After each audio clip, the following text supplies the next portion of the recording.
Hello everyone.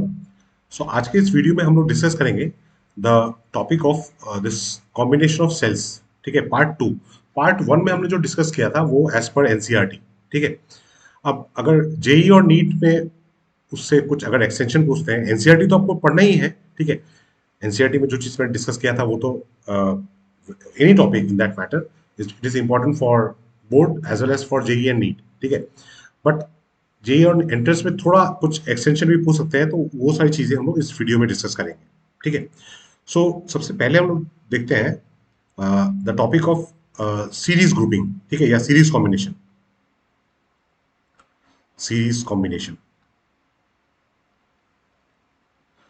तो अब मान लो हमारे पास एन आइडेंटिकल सेल्स है कनेक्टेड इन सीरीज। ठीक है, अच्छा, ये जो सीरीज कनेक्शन होता है ये कैसा होता है? पॉजिटिव, नेगेटिव, फिर positive, negative, positive, negative, positive, negative, ऐसे एन सेल्स है। ठीक है, and the cells are identical, मतलब हर सेल का ईएमएफ ई है। ठीक है, और हर सेल का इंटरनल रेजिस्टेंस आर है। ठीक है, और इसको कनेक्ट कर दिया हम लोगों ने एक एक्सटर्नल रेजिस्टेंस कैपिटल आर। ठीक है, तो बेसिकली हमारे पास यहाँ पे n identical cells in series. ठीक है, तो यहां अगर हम देखेंगे कि टोटल ईएमएफ कितना हो जाएगा? ई प्लस ऐसे एन टाइम्स ई है, so that is equal to N into E. ठीक है, अब ये सारे जो इंटरनल रेजिस्टेंस है, ये जितने भी इंटरनल रेजिस्टेंस है ये तो सब सीरीज में है। ठीक है, सो टोटल इंटरनल रेजिस्टेंस कितना हो जाएगा? टोटल इंटरनल रेजिस्टेंस कितना हो जाएगा? R plus n times R, so that is equal to N into R. ठीक है, अब ये क्या चीज है? ये जो है इसको एक्सटर्नल रेजिस्टेंस आर के साथ तो सीरीज में है कनेक्शन। ठीक है, क्योंकि यहाँ पे सपोज कर लो कि अगर आई करंट फ्लो कर रहा है। ठीक है, तो ये जो आई करंट है ये आपके एक्सटर्नल रेजिस्टेंस आर में फ्लो करेगा और हर सेल के थ्रू भी फ्लो करेगा। तो करंट अगर सेम है तो इसका मतलब जो कंपोनेंट्स है वो सीरीज में है। ठीक है, तो इसका मतलब इफेक्टिव रेजिस्टेंस जो होगा, इफेक्टिव रेजिस्टेंस या टोटल रेजिस्टेंस, वो कितना हो जाएगा? R plus N R. तो जो करंट इन द सर्किट होगा, current I in the circuit, वो कितना हो जाएगा? Current is equal to total EMF divide by total resistance. ठीक है, total EMF divide by effective resistance या टोटल रेजिस्टेंस, है कि नहीं? तो इसका मतलब आई इज इक्वल टू क्या हो जाएगा? N E divide by R plus N R. ठीक है, आर प्लस एन आर। अब यहां पे देखो दो पॉसिबिलिटीज हो सकता है। पॉसिबिलिटी वन, एक पॉसिबिलिटी हो सकता है कि जो आर है external resistance it is much greater than internal resistance, total internal resistance.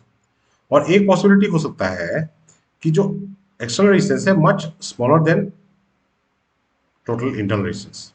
ठीक है, अगर आर बहुत बड़ा हो तो R plus N R approximately equal to R लिख सकता हूँ। ठीक है, और इस केस में R plus N R approximately equal to N R ही होगा क्योंकि एन आर बड़ा है। तो अगर हम ये कंडीशन यहाँ पे सब्स्टिट्यूट करेंगे तो करंट कितना आ जाएगा? Current equal to N E divide by R, और यहाँ पे आएगा current is equal to E by, मतलब N E by N R आएगा, तो एन एन कैंसिल हो गया, so I is equal to E by R. ठीक है, सो ऑब्वियसली ये जो करंट होगा ये करंट तो बहुत ज्यादा करंट होगा। मतलब हमारे पास करंट का जनरल एक्सप्रेशन जो आया था सीरीज कॉम्बिनेशन में ये आया था। ठीक है, तो यहाँ पे हम लोग दो एक्सट्रीम कंडीशन देख रहे हैं कि एक में एक एक्सट्रीम कंडीशन हो गया कि जो आर है वो एनआर से बहुत बड़ा है। ठीक है, और आर जो है या फिर एनआर से बहुत छोटा है। तो इस कंडीशन में क्या हो रहा है कि जो करंट है वो n times E by R, ठीक है। तो इसका मतलब ये जो करंट होगा ये मैक्सिमम करंट होगा सीरीज कॉम्बिनेशन में, and this is the condition for maximum current. Condition for maximum current मतलब सीरीज, अगर ये जो सीरीज कॉम्बिनेशन हम लोगों ने ड्रॉ किया है यहाँ पे, तो ये सीरीज कॉम्बिनेशन के लिए अगर हमको मैक्सिमम करंट ड्रॉ करना है, ठीक है, for given series combination of cells, ठीक है, for this given series combination of cells, identical cells, अगर हमको करंट मैक्सिमम चाहिए तो जो एक्सटर्नल रेजिस्टेंस होगा, ठीक है, ये जो एक्सटर्नल रेजिस्टेंस होगा this should be much greater then total internal resistance, ठीक है। तब करंट इस कॉम्बिनेशन से हम लोग मैक्सिमम करंट ड्रॉ कर सकते हैं, ठीक है। और वो मैक्सिमम करंट का जो वैल्यू होगा वो कितना हो जाएगा, I max equal to N times E divide by R. N क्या है, नंबर ऑफ सेल्स, ई क्या है, EMF of each cell, EMF of each cell, ठीक है। अच्छा, अब ये तो हो गया कि सीरीज में अगर हम लोग लगाए, ठीक है। अब मान लो कि यहाँ पे देखो सीरीज कनेक्शन में हम लोगों ने एक चीज किया था क्या, कि ये positive negative positive negative positive negative ऐसे लगाया, ठीक है। अब मान लो कि कुछ सेल्स हम लोगों ने गलत कनेक्ट कर दिए, ठीक है। मतलब जैसे अगर सपोज करो कि हमारे पास 2 वोल्ट के 2 वोल्ट 2 वोल्ट 2 वोल्ट 2 वोल्ट चार आइडेंटिकल सेल है, ठीक है। तो उनका जो कनेक्शन होगा वो कनेक्शन ऐसा होगा, ये पॉजिटिव नेगेटिव, फिर ये पॉजिटिव नेगेटिव पॉजिटिव नेगेटिव, ये पॉजिटिव नेगेटिव, ऐसे ही तो सीरीज में लगाते हैं, ठीक है। और हर का रेजिस्टेंस 1 ओम है, ठीक है, 1 ओम है मान लो, ठीक है। तो यहाँ पे जो ईएमएफ टोटल होगा वो 8 वोल्ट हो जाएगा, मतलब 2 + 2 + 2 + 2 इज इक्वल टू 8 वोल्ट, ठीक है। और जो टोटल इंटरनल रेजिस्टेंस होगा, ठीक है, टोटल इंटरनल रेजिस्टेंस वो कितना हो जाएगा, 4 ओम, 4 ओम, ठीक है। अब मान लो हम लोगों ने कनेक्शन गलत कर दिया, गलत कनेक्शन कैसा होगा, ऐसा लगाया है, ठीक है। तो अभी क्या हो गया, ये positive negative negative positive positive negative positive negative, ठीक है। मतलब यहाँ पे ये जो इसको ये हम लोगों ने गलत कर दिया, एक सेल गलत लगाया, ठीक है, उल्टा लगा दिया। तो अब ईएमएफ क्या हो जाएगा इस केस में, इस केस में ईएमएफ कितना हो जाएगा, EMF total is equal to, suppose ये सब आइडेंटिकल थे, 2 volt 2 volt 2 volt 2 volt 1 ohm 1 ohm 1 ohm 1 ohm, ठीक है। सो 2 - 2 + 2 + 2 होगा, ये जो है इसको उल्टा लगाया तो -2 हो गया, ठीक है। तो इस केस में जो टोटल ईएमएफ आया वो कितना आया, 4 वोल्ट आया, ये दोनों कैंसिल हो गए, 4 वोल्ट, ठीक है। मगर रेजिस्टेंस कितना होगा, अब रेजिस्टेंस यार सेल को उल्टा लगाओ सीधा लगाओ तो रेजिस्टेंस तो एक ही होगा, 4 ओम ही होगा। बट ये जो ईएमएफ है पहले कितना था, 8 वोल्ट, अभी कितना हो गया, 4 वोल्ट। आपने कितना सेल गलत लगाया, आपने एक सेल गलत लगाया, बट एक सेल जब गलत लगाया उसने दूसरे एक सेल का जो ईएमएफ कॉरेस्पॉन्डिंग सेल का ईएमएफ उसको कैंसिल कर दिया ना, क्योंकि ये अगर टू -2 हो गया ना तो एक 2 को कैंसिल करेगा, है कि नहीं। तो एक सेल अगर गलत किया तो उसने दो सेल को बर्बाद कर दिया, ठीक है। तो इन जनरल हम लोग बोलते हैं कि अगर हमारे पास एन सेल्स है, ठीक है, out of N cells if m cells are wrongly connected, wrongly connected, ठीक है। तो जो टोटल ईएमएफ होगा वो हो जाएगा n -2m इंटू ई, मतलब इसको ऐसे लिख सकते हैं एन ई -2m ई। यहाँ पे देखो एक सेल को जब गलत गलत किया, ठीक है, इस केस में एक सेल जब हम लोग गलत कनेक्शन किया है तो दो को इफेक्ट कर रहा है, क्योंकि वो उसका कॉरेस्पॉन्डिंग एक सेल का ईएमएफ को कैंसिल करेगा। तो अगर एम सेल्स आप रॉन्गली कनेक्ट करेंगे तो वो ट्वाइस एम सेल्स को इफेक्ट करेंगे, ठीक है। तो इसीलिए जो इफेक्ट टोटल ईएमएफ या इफेक्टिव ईएमएफ होगा वो N E minus twice M E, तो उसको ऐसे लिख सकते हैं। अच्छा, आर टोटल उसमें तो कुछ चेंज नहीं आएगा, तो वो तो एनआर ही होगा। तो इस केस में जो करंट फ्लो करेगा वो कितना हो जाएगा, I is equal to N minus twice M into E divide by N R, divide by N R. तो ये हो जाएगा, मतलब एन सेल्स में से अगर एम सेल्स रॉन्गली कनेक्टेड तब जो करंट फ्लो कर रहा है, ठीक है। खाली यहाँ पे ध्यान में देना है कि जो एम है ना वो एन से छोटा होगा।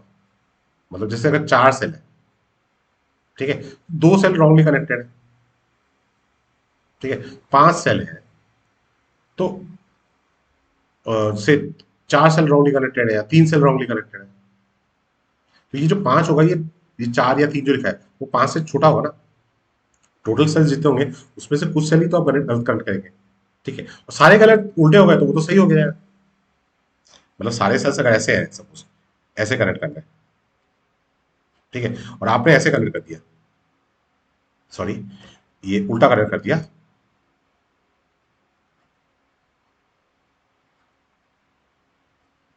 तो ये तो सही कनेक्शन ही है, ठीक है। इस केस में भी करंट फ्लो होगा ही होगा, ठीक है। खाली करंट का डायरेक्शन चेंज हो जाएगा। ओके, यहाँ पे करंट अगर ऐसे फ्लो कर रहा है तो यहाँ पे करंट इस डायरेक्शन में फ्लो करेगा, ठीक है, इस डायरेक्शन में फ्लो करेगा। Okay, so this is wrong connection. Wrong connection अगर हो गया तो उस केस में हम लोग को ऐसा करना है, ठीक है। अच्छा, अब पैरेलल ग्रुपिंग में क्या होगा, parallel grouping of cells, parallel grouping of cells, ठीक है। तो ये एक सेल है, ये एक सेल है, ठीक है, और ऐसे एम एम सेल्स है, ठीक है, M identical cells, identical cells in parallel,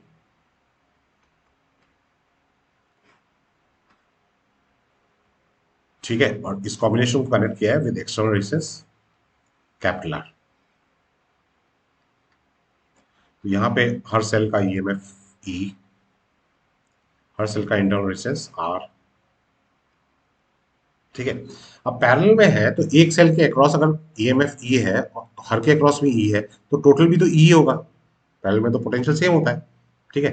तो ई टोटल इज इक्वल टू ई हो गया, ठीक है। और यहाँ पे एम सेल्स है तो इंटरनल रेजिस्टेंस कितना होगा, 1/r total is equal to 1/r plus 1/r plus ऐसे एम टाइम्स होगा। तो इसका मतलब 1/r total is equal to m/r। तो इसका मतलब r total is equal to r/m, ठीक है। ईएमएफ मिल गया, रेजिस्टेंस मिल गया। अब ये जो कॉम्बिनेशन है, ये कॉम्बिनेशन है, इस सर्किट में आई करंट भेज रहा है, ठीक है। तो ये जो आई करंट होगा, आई करंट का वैल्यू कितना हो जाएगा, E total divide by R total, ठीक है। अब ये जो पूरा रेजिस्टेंस है, इस पूरे रेजिस्टेंस का वैल्यू कितना आ रहा है, ये आ रहा है आर टोटल, ठीक है। तो ये जो रेजिस्टेंस होगा ये इसके साथ कैसे है, सीरीज में है। तो इसका मतलब आर टोटल जो हो जाएगा इज इक्वल टू क्या हो जाएगा, R plus R by M, ठीक है। So this is EMF total कितना हो जाएगा, EMF total is E divide by R plus R by M, ठीक है। तो आई इक्वल टू हो गया E divide by R plus R by M. इसको ऐसे लिख सकते हैं या फिर आप लिख सकते हैं M E divide by M R plus R, M R plus R, ठीक है। ये हो गया आपका expression for effective current in the circuit. अब यहां पे भी दो कंडीशन आ सकते हैं, ठीक है, दो कंडीशन। दो कंडीशन क्या है, एक तो R much greater than R by M. R by M क्या है, टोटल इफेक्टिव रेजिस्टेंस, है ना, और या फिर R much less than R by M.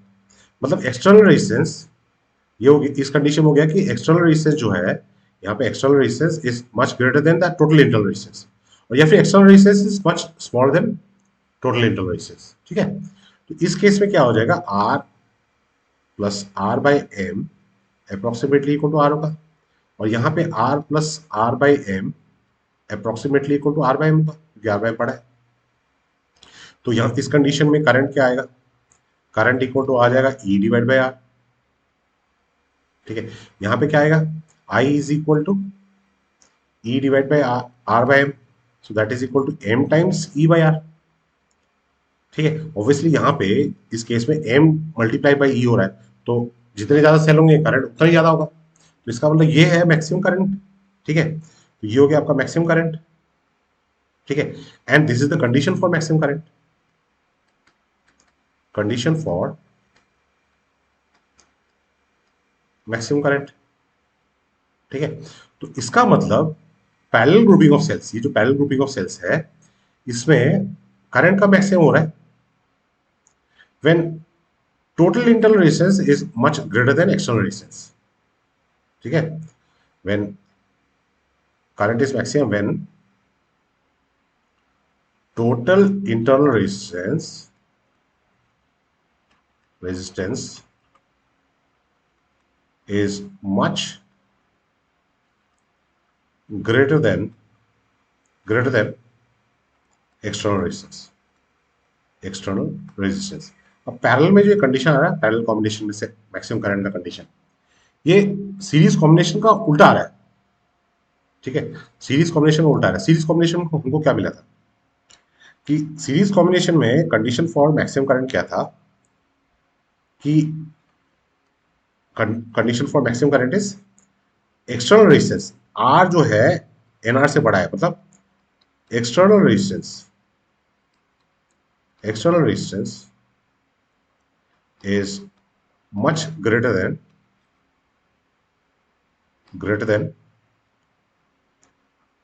total internal resistance।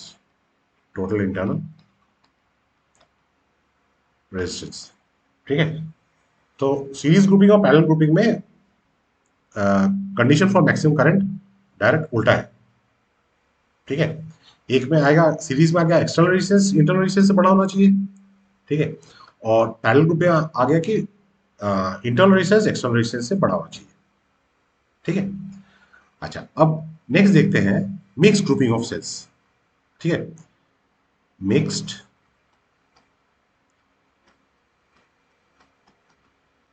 Grouping of cells मतलब सीरीज भी है पैरेलल भी है। ठीक है, तो सब आइडेंटिकल सेल्स है। ठीक है, तो ये सारे identical sales,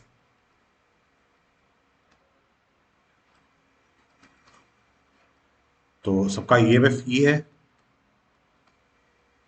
internal resistance R. ठीक है, EMF E, internal resistance are. तो हर रो में हमारे पास एन सेल्स है। ठीक है, N cells in each row, n cells in each row,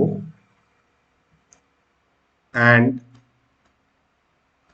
there are m such rows। ठीक है, सारे सेल आइडेंटिकल है, सबका ईएमएफ और इंटरनल रेजिस्टेंस सेम है, and this combination is corrected to external resistance capital R, external resistance capital R. ठीक है, तो ये पूरा कॉम्बिनेशन यहाँ पे करंट आई भेज रहा है, पूरा कॉम्बिनेशन मिलाकर। ठीक है, तो यहाँ पे देखो यार, एक फॉर वन रो जो टोटल ईएमएफ होगा वो एन ई होगा। ठीक है, और हर रो का ईएमएफ एन ई है, तो इसका मतलब टोटल ईएमएफ कितना होगा, एन ई होगा, है कि नहीं, पैरेलल में है ना। तो ई टोटल हो गया एन ई। ठीक, एक रो का अगर इंटरनल रेजिस्टेंस देखोगे तो एन आर होगा, क्योंकि एन सेल्स है, N cells in each row. ठीक है, और वैसे एम रोज है। ठीक है, so for M rows 1 by r total कितना हो जाएगा, 1/nr प्लस 1/nr प्लस ऐसे m टाइम्स होगा क्योंकि m रोज है। तो इसका मतलब 1/r total total internal resistance will be equal to m/nr। ठीक है, तो इसका मतलब r टोटल मैं कितना लिख सकता हूँ, जो r टोटल होगा वो कितना हो जाएगा, nr/m। और जो इफेक्टिव या टोटल ईएमएफ है वो एन ही है। तो हमको हमारे पास रेजिस्टेंस इंटरनल रेजिस्टेंस का वैल्यू आ गया। ये जो इंटरनल ये कॉम्बिनेशन का जो इंटरनल रेजिस्टेंस होगा, ये कॉम्बिनेशन जो है ये इस रेजिस्टेंस के साथ सीरीज में है।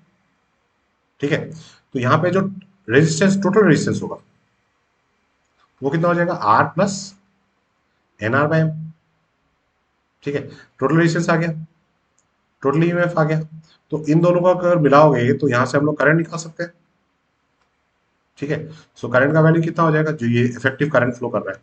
ठीक है, यहाँ पे जो ये इफेक्टिव करंट फ्लो कर रहा है, ठीक है, इस करंट का वैल्यू कितना हो जाएगा, I is equal to total EMF divide by total resistance that is R plus nr/m। तो इसको ऐसे लिख सकते हो या फिर लिख सकते हो I is equal to mne divide by mr plus nr। ठीक है, तो ये हो गया आपका करंट का expression for mix grouping of cells, for mix grouping of cells. ठीक है, अब यहां पे अगर कंडीशन फॉर मैक्सिमम करंट निकालना है, ठीक है, तो यहां पे देखो हम लोग इसको, ये जो एक्सप्रेशन है ना, इसको मैं लिख सकता हूं I is equal to mne divide by square root of mr minus square root of nr इसका स्क्वायर। ठीक है, plus 2 times mnr square root of 2 times mnr। ठीक है, तो ये मैं क्यों लिख रहा हूं ऐसे, ये इसलिए लिख रहा हूं कि अब मैं, अगर मुझे मैक्सिमम करंट कंडीशन चाहिए, ठीक है, करंट मैक्सिमम चाहिए, तो इसका मतलब ये जो डिनोमिनेटर है ना, डिनोमिनेटर शुड बी मिनिमम। तो डिनोमिनेटर मिनिमम करने के लिए ये क्वांटिटी मैं जीरो कर सकता हूं। ठीक है, इसको जीरो करने से क्या होता है देखो, M R is equal to N R हो गया, और आर इक्वल टू हो गया N R by M, N R by M. ठीक है, तो ये क्वांटिटी जब जीरो हो जाएगा तो डिनोमिनेटर मिनिमम हो गया, और उस केस में आपका करंट कितना हो जाएगा, I will be equal to M N E divide by 2 times M N R R square root of M N R R. ठीक है, तो ये मैक्सिमम करंट हो गया। और ये चीज क्या है, ये चीज क्या है, ये आपका है, ये एक्सटर्नल रेजिस्टेंस और ये है टोटल इंटरनल रेजिस्टेंस। मतलब when external resistance when external resistance is equal to total internal resistance, total internal resistance, current जो होगा वो मैक्सिमम करंट होगा। ठीक है, तो मिक्स ग्रुपिंग के लिए, मिक्स ग्रुपिंग के लिए कंडीशन क्या है कि जो ये सेल कॉम्बिनेशन है, ठीक है, ये जो सेल कॉम्बिनेशन है, इस सेल कॉम्बिनेशन का जो टोटल इंटरनल रेजिस्टेंस होगा, it should be equal to the external resistance, it should be equal to the external resistance. तो उस कंडीशन में करंट आपका मैक्सिमम होगा, करंट मैक्सिमम होगा। ठीक है, सो ये हो गया आपका मिक्स ग्रुपिंग ऑफ सेल्स। ठीक है, mix grouping of cells, and this is all about combination of cells. ठीक है, जो एक्स्ट्रा चीजें जो चाहिए थी, किस सीरीज कंडीशन में करंट का मैक्सिमम होगा, पैरेलल में कब मैक्सिमम होगा, ठीक है, मिक्स ग्रुपिंग में कब मैक्सिमम होगा, इनसे रिलेटेड क्वेश्चंस आपको एंट्रेंस वगैरह में पूछ सकते हैं। ठीक है।